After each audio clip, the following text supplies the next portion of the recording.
बहे मेरी नैया हरे रघुबर पार लगा दो जी।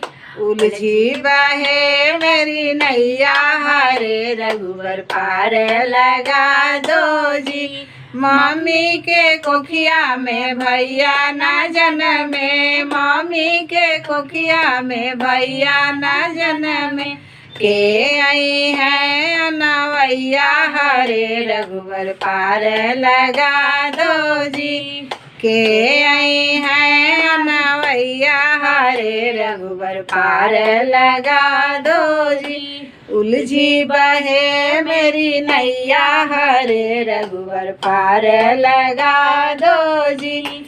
उलझी बहे मेरी नैया हरे रघुबर पार लगा।